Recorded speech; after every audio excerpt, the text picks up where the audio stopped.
Hello there and welcome to the Bearded Peacock. It's my channel where we talk all things Leeds United. I'm of course George. Welcome along to the channel, everybody, and it's a match review and a little bit of a moment when I couldn't remember what I was going to say, but it's a match review of the 4-1 defeat against Arsenal at the Emirates Stadium on Saturday afternoon.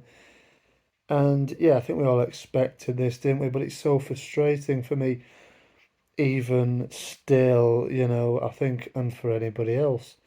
Obviously, I think a lot of people felt like it was a game that we were not going to win, and I must admit, I felt like if you'd have seen my preview, I felt like that as well. I didn't think we'd get anything out of it. I felt like Arsenal way too strong, had only lost once at home all season long, and that was against Man City. It was an impossible task, as I labelled it. Um, let's have a talk about the starting lineup.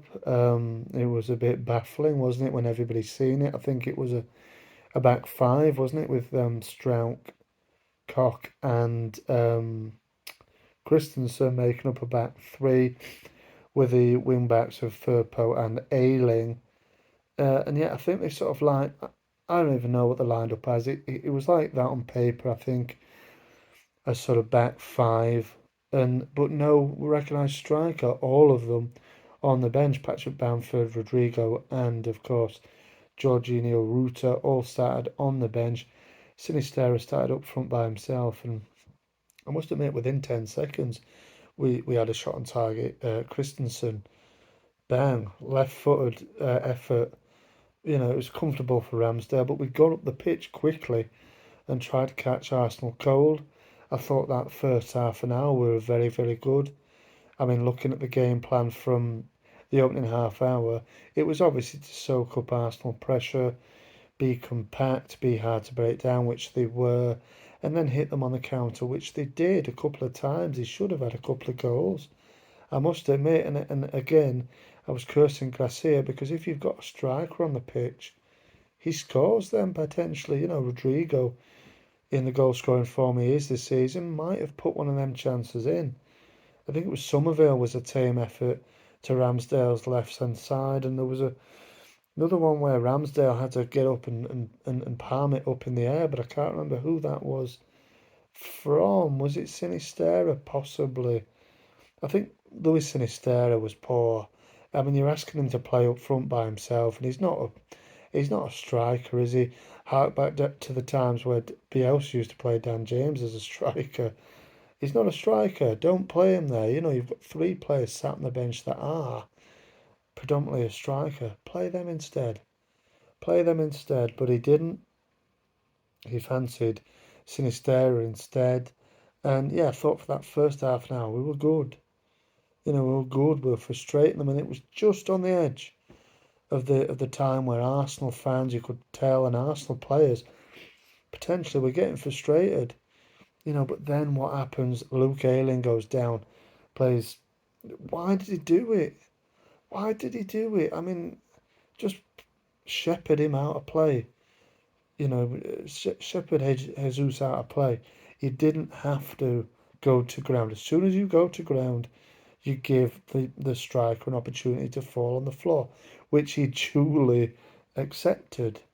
Which anybody would look at the opportunity where you can get a penalty.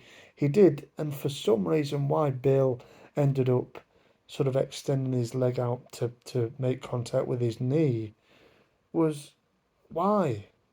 If you're on the floor, fine. You know, you give the striker the opportunity to fall on the floor. If he wants to do that, if he wants to do that, then it goes to VAR and he probably gets a booking for simulation. That's what happens. But he extended his leg out, touched his knee with his studs. It's a really, really, really, really soft penalty. But you've given him the opportunity to do that. And we were well in that game at that point on 35 minutes where the penalty gets scored by Jesus. We're well in it. But as soon as that ball goes in the net, it's game finished. It's already game finished. We had to keep it a 0-0 for as long as possible. I believe that, and I say Bill Ayling cost us the game in that one. He doesn't seem to like that corner of the Emirates, does he? I know last season, obviously, in the similar sort of position on the pitch, obviously not in the penalty box, he got a red card. This time he's given away a penalty, and it cost us the match. I say two men cost us the game. Gracia cost us the game, and Luke Ayling with his stupidness cost us the game. Second half's a no match, is it at all? They get the goal, Ben White, opening few minutes of the second half, and that's completely the game finished. A couple of minutes later, they get the third. Again, it's a sloppy goal to concede, but I'll be honest with you, I don't think I can really remember it too well. There was the one where Trossard come, I think Jesus just tapped it in, didn't he, at the back post? I think that was the third. He got two, didn't he? And then the fourth one's in the dying minutes. Granit Xhaka, it's a poor, again, it's just nobody's watching him. He just goes past them and heads it in. Defending atrocious, obviously, between the third and the fourth. Christensen gets his second in as many games and pulls a goal back, but it was never going to happen even from there. But we did have opportunities. Even in the second half, Aronson had one which was smartly saved by Ramsdale. So we had opportunities to score goals in this game. We just didn't finish it off. Arsenal clinical, obviously you'd expect that, top of the league and absolutely flying. They put us to the sword because and it all boiled down to that mistake. If you hadn't given away that penalty, I believe, honestly, I believe that we'd have got something out of that game because it was just getting on the time, the 35th minute mark where they were getting frustrated. Were Arsenal, you could tell. We were compact. We were looking fairly solid, not not much danger really, and it's come from an individual mistake again, which has cost us. It's now a huge game on Tuesday evening at Ellen Road against Nottingham Forest, who are now a point ahead of us because they drew with Wolves on Saturday. And yeah, look, it's massive. If we lose this game, alarm bells are ringing. I know, obviously, Leicester have gone ahead and sacked Brendan Rodgers. They lost to Palace. They'd now dropped into the relegation zone. We will drop there as well if Everton beat Spurs on Monday evening. So look, still all to play for. That was by all means a game that will definitely not shape our season, but it would have been nice. And we could have got something out of that game. We really could have done. But it is what it is. In the end, it's a convincing and comfortable win for the league leaders, who look like they're definitely looking very, very good to win the league now. But yeah, disappointing really. But in spells, like I said, I think we played all right. Somerville in particular, in the opening half hour, was shining quite bright. He looked very good. Probably, like I said, should have scored.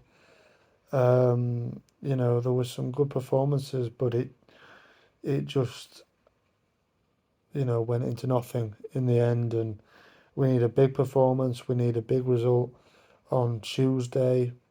Hopefully, the likes of Willie Gnonto and Max Fober can come back into the team. I think Javi Gracia said Robin Koch was feeling a little bit tightness in his hamstring. That's why he came off for Liam Cooper, but I think he'll be okay.